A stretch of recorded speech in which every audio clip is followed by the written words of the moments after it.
का जिक्र आए और ख़ास तौर पर सेंट्रल कॉन्ट्रैक्ट का जिक्र आए तो इस वक्त हमारे साथ टेलीफोन लाइन पर मौजूद हैं पाकिस्तान के former test cricketer, former chief selector Haroon Rashid, कि जो खुद भी जब थे चीफ सेलेक्टर तो सेंट्रल कॉन्ट्रैक्ट जब ऐलान होता था तो उसका हिस्सा रहे। इनसे हम बात करेंगे और इनसे हम पूछेंगे हारून रशीद साहब से कि एशिया कप में अगर कंपैरिजन करें, क्योंकि ये चीफ सेलेक्टर रहे पाकिस्तान और इंडिया की टीमों का, और अफगानिस्तान जो टफ अपोनेंट साबित हो सकता है, क्या होगा, तो बात करते हैं हारून रशीद साहब से। अस्सलाम वालेकुम हारून भाई। वालेकुम अस्सलाम, कैसे हैं इकबाल? मैं बिल्कुल ठीक हूँ। हारून भाई ये बताइए, हमने ए कैटेगरी खत्म कर दी।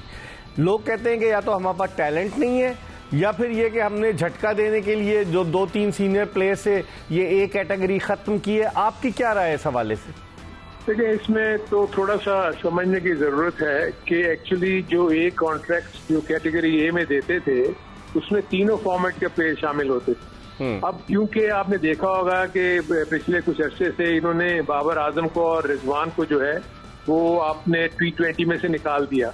जो आपने तीनों फॉर्मेट के पास आपके क्रिकेटर ही नहीं रहे तो उन्होंने, फिर मुझे लगता यही है कि उन्होंने एक कैटेगरी में किसी को नहीं रखा। लेकिन देखिए, सबसे बड़ी चीज, जो इम्पोर्टेंट चीज मैं आपको बता दूं आपके व्यूअर्स के लिए भी, कि देखिए बाकायदा 6 से 8 कंपोनेंट्स होते हैं क्राइटेरिया के। अगर उस क्राइटेरिया को फुलफिल करते हैं ये प्लेयर्स तो फिर उनको वेरियस कैटेगरीज मिलती हैं। मुझे ऐसा लगता है कि आई डोंट नो कि इस दफा कोई क्राइटेरिया था या नहीं था, क्योंकि मुझे तो इसका इल्म नहीं है। लेकिन जब मेरे जमाने में हमने बाकायदा रखा हुआ था कि एक तो यूटिलिटी उस प्लेयर की, करंट फॉर्म उसकी, उसके बाद उसकी जो फिटनेस का लेवल है, और अगले 12 सालों में उसकी अगर हमारे पास उसकी जरूरत होगी तो उस 12 महीनों में हमें वो किस हद तक वो दे सकता है पाकिस्तान के लिए खिदमत।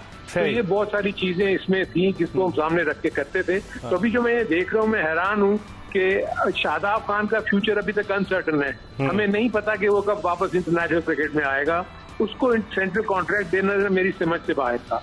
इसी तरह कुछ ऐसे प्लेयर्स, हसन अली और ये ऐसे प्लेयर्स हैं जो कि अभी तो आए हैं और उसके बाद उनकी परफॉर्मेंस कोई ऐसी तो नहीं है जिसमें कि आप उनको कोई वेरियस कैटेगरीज दे दें।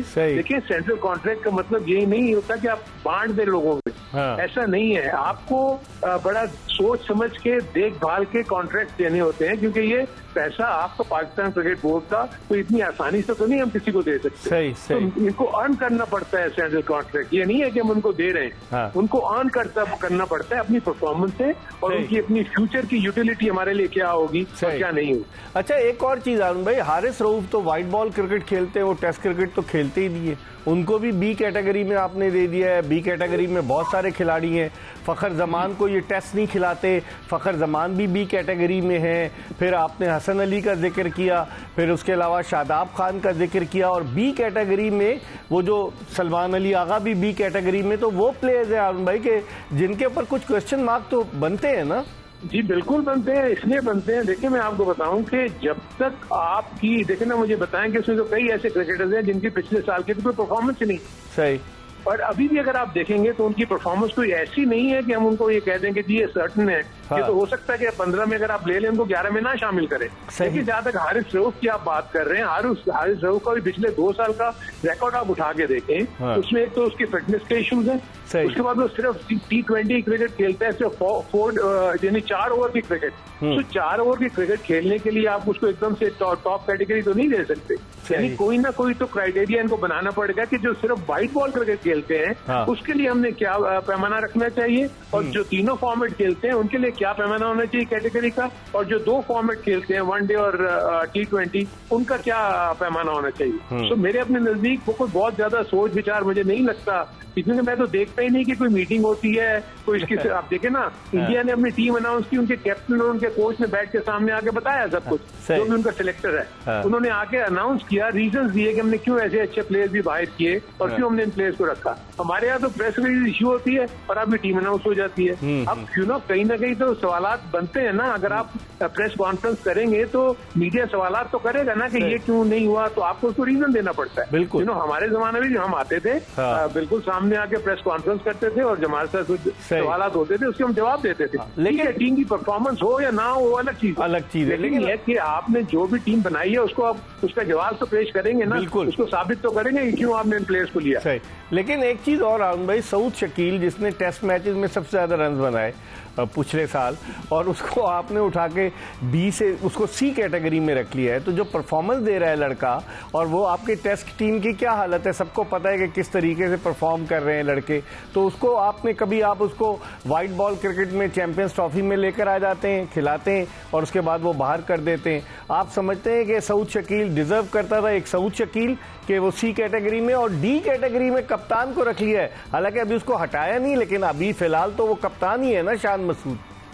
देखिए, इसमें दो चीजें हैं। आपने दो लड़कों के जिक्र किया, जिसमें शान मसूद है और एक आपका सऊद शकील है। देखिए, ये लोग सिर्फ 4-5 डे क्रिकेट खेलते हैं, ठीक है, हाँ। लेकिन अभी हमने देखा था पिछले दिनों इन्होंने इन दोनों को वनडे में भी इस्तेमाल किया था, हाँ। और टू सम एक्सटेंड में समझता हूँ शान मसूद को तो उन्होंने T20 में भी इस्तेमाल किया, लेकिन ठीक है, उनकी परफॉर्मेंस अगर सेटिस्फैक्ट्री नहीं थी तो अब ये देखें ना, आपकी इस साल में होता ही है कि आपको पता होता है कि फ्यूचर टूर प्रोग्राम में हमारे कितने टेस्ट मैचेस इस साल में हैं, कितने ओडीआई हैं और कितने T20 हैं। तो उनको सामने रखते हुए आप देखते हैं कि आपके पास प्लेयर्स की अवेलेबिलिटी क्या है। अगर आपका सिर्फ एक ही टेस्ट सीरीज है, हाँ। तो उसकी बेसिस के ऊपर आप कैसे किसी को कोई कॉन्ट्रैक्ट जो है वो अवार्ड कर सकते हैं या नहीं दे सकते। तो मेरे अपने नजदीक इससे बहुत सोच विचार की जरूरत होती है। आई थिंक ये बड़ा रैंडमली कर दिया गया। पाकिस्तान जो ट्राई सीरीज में अफगानिस्तान और मुत्तहिदा अरब अमारात के मध्य मुकाबिल होगा शारजा में, जो 29 अगस्त से शुरू हो रही है, और फिर उसके बाद एशिया कप जो 9 सितंबर से शुरू हो रहा है,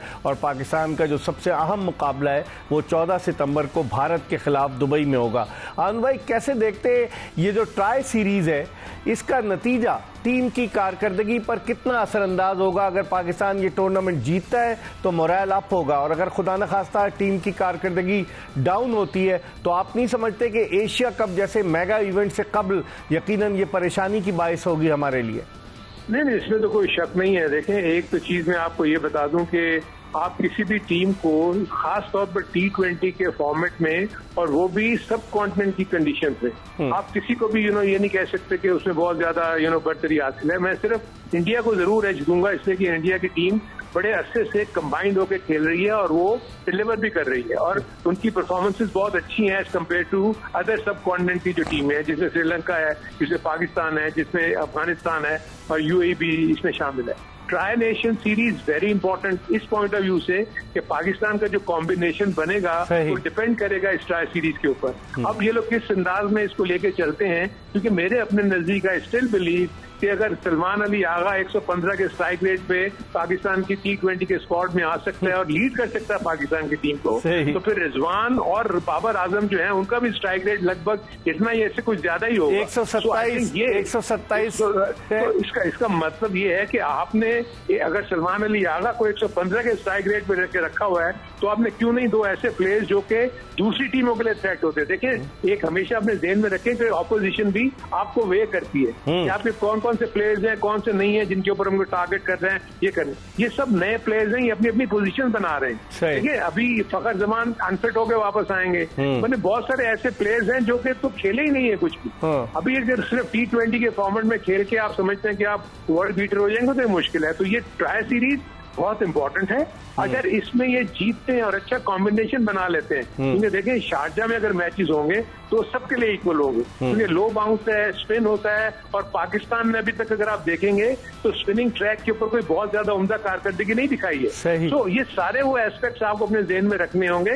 तो जो भी थिंक टैंक है, टीम मैनेजमेंट है, कैप्टन है, उसको ये सारे अनासिर अपने ज़हन में रख के अपनी प्लेइंग 11 बनानी होगी, और उसके बाद उन तमाम प्लेयर्स को जो खेल रहे हैं उनको डिलीवर करना होगा। अगर तो डिलीवर करेंगे तो जाके एशिया कप में आपका एक स्ट्रॉन्ग यूनिट बनेगा, और थोड़ी सी आपको एक नजर आएगी कि जी कॉम्बिनेशन अच्छा बन गया। लेकिन आई हैव माई डाउट, लेकिन मैं दुआ करता हूँ, ऑब्वियसली पाकिस्तान की टीम है, इनको अच्छा करना चाहिए। बिल्कुल, आपने स्पिनिंग ट्रैक की बात की शारजा में, जो आप तो अफगानिस्तान में तो उनका स्पिन ट्रायो जिसमें राशिद खान है, नूर अहमद है, मुजीबुर रहमान है, उनका स्पिन ट्रायो तो बड़ा जबरदस्त है, तो वो मुश्किल डाल सकता है हमारे लिए। डेफिनेटली इकबाल, डेफिनेटली देखें, इसीलिए मैं आपको कह रहा हूँ कि कोई पाकिस्तान का जो बैट्समैन है स्पिनर्स के खिलाफ कोई बहुत अच्छा नहीं खेले, और वो अपने जितने तीनों नाम लिए हैं ये बहुत थ्रेट मतलब है किसी भी टीम के लिए, नॉट ओनली फॉर पाकिस्तान। और खास तौर पर शारजा में जहाँ लो बाउंस हो तो राशिद खान बहुत ज्यादा प्रॉब्लम क्रिएट कर सकता है, और इस तरह वो नूर अहमद बड़ा मेच्योर हो गया है। इसके बाद और भी जो जितने इनके साथ प्लेयर्स हैं वो सारे के सारे काफी डेवलप हो रहे हैं, और जो उनका जो खास तौर पर कमी थी उनमें उनकी बैटिंग की थी, अब हम देखते हैं उनकी बैटिंग भी इम्प्रूव कर गई।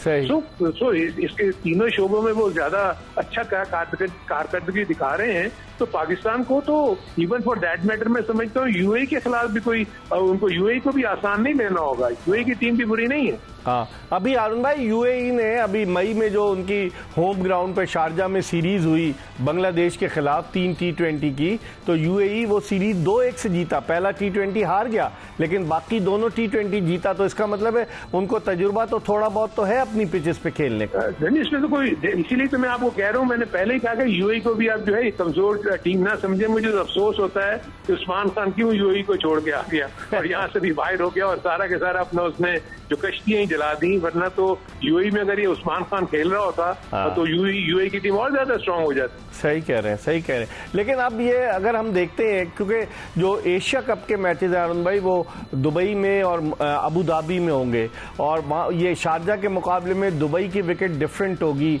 IL T20 भी वहाँ कई खिलाड़ी खेल चुके हैं। वहाँ की पिचेस को देखते हुए आप समझते हैं कि जो 14 सितंबर को क्रंच मुकाबला होने जा रहा है पाकिस्तान वर्सेस इंडिया, उस पिच पर आप समझते हैं कि हमारे फास्ट बॉलर्स जो कि हारिस रऊफ है हमारी टीम में, और उसके अलावा हमारी टीम में शाहीन शाह अफरीदी हैं, हसन अली हैं, ये मुश्किल डाल सकते हैं इंडियन टीम के लिए?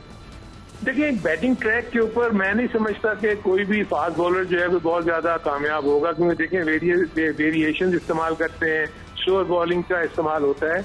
लेकिन इंडिया की टीम बहुत ही एक कॉम्पैक्ट टीम है, उसका बैलेंस बहुत बड़ा है, डीप बैटिंग लाइनअप है उनकी, उनके बॉलर भी बहुत अच्छे हैं। तो कोई बहुत आसान नहीं होगा पाकिस्तान के लिए इंडिया को खेलना। लेकिन मैं ये मानता हूं कि जब पाकिस्तान और इंडिया का जब मुकाबला होता है ना, तो उसमें स्किल से ज्यादा आपके जज्बात बहुत काम करते हैं, आपकी कमिटमेंट, आपकी डेडिकेशन के जी नहीं मैंने एक दूसरे को हराना है। सो दोनों तरफ इसी किस्म के जज्बात होते हैं। तो मेरे अपने नजदीक प्लेट पाकिस्तान जो है कोई बहुत ज्यादा अच्छे अंदाज में तो नहीं खेला, पर ये बिल्कुल ही नया यूनिट जाएगा, इसमें आपको एक्सपीरियंस नहीं है। सो ये डेफिनेटली पाकिस्तान के लिए थोड़ा सा सेटबैक है। लेकिन आई स्टिल बिलीव कि देखें, अगर तो आपने सामने वाली टीम को ये ना समझा कि जी वो आप पर हावी हो जाएगी पहले से, साइकोलॉजिकली अगर आप स्ट्रांग रहे, मेंटली स्ट्रांग रहे, तो मैं समझता हूँ मुकाबला तो कर सकते हैं। लेकिन I still will give some match to India. ठीक है अरुण भाई, एक तरफ हमारे पास बाबर आजम और मोहम्मद रिजवान नहीं है, दूसरी तरफ भारत के 2 प्लेयर्स रिटायर हो चुके हैं, विराट कोहली और रोहित शर्मा। कैसे देखते हैं कि दोनों टीमों के जो टॉप स्टार्स थे, बाबर भी स्टार है हमारा और उनके भी रोहित और विराट कोहली नहीं है, उनके बगैर आप समझते हैं कि इस मुकाबले में वही जोश और जज्बा रहेगा जो माजी का खासा रहा है? देखिए, जज्बा तो रहेगा, लेकिन आपने जो नाम लिए ना, जो सबसे बड़ा जो मुझे ये है कि इंडिया को रोहित शर्मा और विराट कोहली के जाने से कोई नुकसान नहीं हुआ। उनकी रिप्लेसमेंट जो है बहुत अच्छी उनके पास आ गई, जो डिलीवर भी कर रही। देयर एज आपका रिजवान और बाबर अगर आपकी टीम में नहीं है, तो उनके मुकाबले में जो लोग आए हैं वो उनके बिल्कुल करीब भी नहीं फटकते। तो मुझे लगता है कि ये बहुत बड़ा डिफरेंस है इंडिया और पाकिस्तान के उसमें, कि इंडिया का जो बेंच स्ट्रेंथ है वो पाकिस्तान से बहुत स्ट्रांग है, वेयर पाकिस्तान का जो बेंच स्ट्रेंथ है, आज मैं देख रहा था कि नेपाल से बड़ी मुश्किल से मैच जीते। यानी नेपाल पाकिस्तान शाहीन को आखिरी ओवर में अगर वो रन आउट ना होता तो वो पाकिस्तान वो मैच हार गया था। तो मेरे अपने नजदीक पाकिस्तान को बड़ा सोचना पड़ेगा कि आप किस लेवल पे जा चुके हुए हैं। टॉप एंड सीरीज जो क्लब क्रिकेट हो रही है वहां पर, वहां पाकिस्तान की टीम स्ट्रगल कर रही है। आप यूएसए की टीम, किंग्स की टीम से हार गए अरुण भाई। जी जी जी बिल्कुल, मैं वही कह रहा हूँ। तो आज भी आप नेपाल से हार जाते, वो तो रन आउट कर दिया, तो वो मैच जो है 1 रन से जीत गया पाकिस्तान आखिरी बॉल पे। लेकिन मैं सिर्फ आपको बता रहा हूँ कि ये लम्हा फिक्री है। आई विश कि आपके पास टाइम होता तो हम जरा और इंशाल्लाह ताला आपको हम शो में बुलाएंगे ना, इंशाल्लाह ताला इतवार को हम शो करेंगे तो आपको जहमत देंगे। अरुण भाई, आपका बहुत बहुत शुक्रिया, आपने हमें वक्त दिया। पाकिस्तान के former chief selector, former test cricketer Haroon Rashid, जो टेक्निकली ऐसी बातें करते हैं कि जो यकीनी तौर पर क्रिकेट लवर्स के लिए बड़ी फायदेमंद साबित होती हैं। इसके साथ ही एक्सप्रेस स्पोर्ट्स पेज की ये एपिसोड अपने इख्तिताम को को पहुंची। आपने देखा कि पाकिस्तान के साबिक test fast bowler Abdul Rauf ने जो वीडियो लिंक पर हमारे साथ मौजूद थे पाकिस्तान क्रिकेट के मामलात को किस तरीके से उजागर किया, और आपने देखा कि पाकिस्तान के साबिक चीफ सेलेक्टर हारून रशीद ने इस हवाले से जो एशिया कप है या ट्राई सीरीज उसके हवाले से अपनी राय का इजहार किया सेंट्रल कॉन्ट्रैक्ट के हवाले से। इसके साथ ही एक्सप्रेस स्पोर्ट्स पेज की यह एपिसोड अपने इख्तिताम को पहुंची। इंशाअल्लाह अगर जिंदगी ने वफा की तो अगले शो में फिर आपकी खिदमत में हाजिर होंगे। मिर्जा इकबाल बेग और एक्सप्रेस न्यूज की पूरी प्रोडक्शन टीम को इजाजत दीजिए। अल्लाह हाफिज।